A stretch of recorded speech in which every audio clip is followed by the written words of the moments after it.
ప్రజలందరికీ నా యొక్క నమస్కారాలు. నేను మీ మందా శ్రీనివాసరావు, స్వతంత్ర అభ్యర్థి, అద్దంకి నియోజకవర్గం.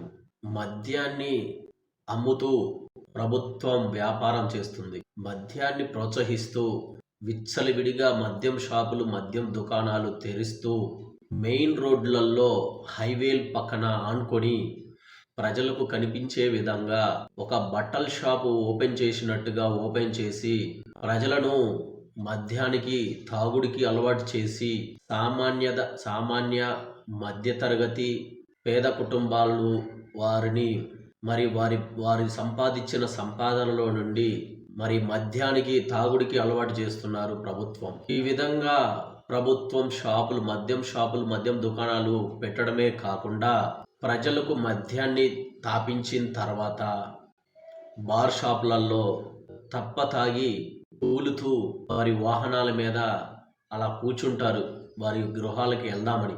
అది ఆ యొక్క వాహనాలు తాగిన మైకంలో వాహనాలు నడపడం అనేది చట్టరీత్యా నేరం. కాబట్టి ప్రజలారా, మీరు ఎవరు కూడా తాగి డ్రైవ్ చేయకండి. మీ కుటుంబం బాగుండాలి, మీరు బాగుండాలి.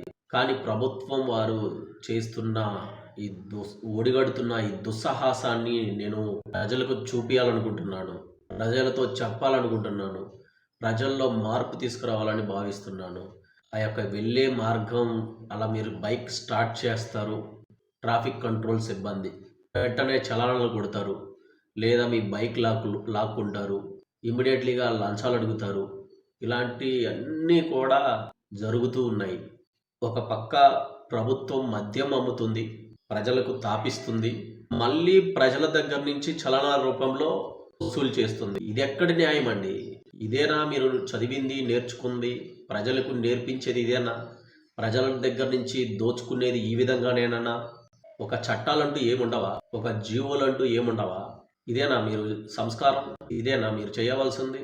ఈ నిరుపేద కుటుంబం వారికి మద్యం అలవాటు చేసి ఆ త్రాగుడికి బానిసగా మార్చి కనిపించేలాగా, క్లియర్గా కనిపించేలాగా సినిమా చూపించినట్టు చూపిస్తారు. రోడ్డు పైన ఇక్కడ పలానా బార్ షాప్ ఉంది అన్నట్లు చూపిస్తారు.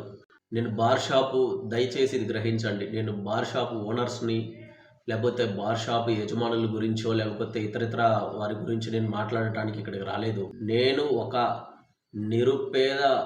పేద ప్రజల పార్టీ కాబట్టి సామాన్య మధ్యతరగతి పేద ప్రజల యొక్క కష్టాలు, వారిని పెట్టే హింసలు, బాధలు, వీటన్నిటి గురించి, ఎందుకంటే నేను పేదవాడిని, వీటన్నిటి గురించి నేను ప్రజలకి చూపించడానికి మాత్రమే నేను వచ్చాను.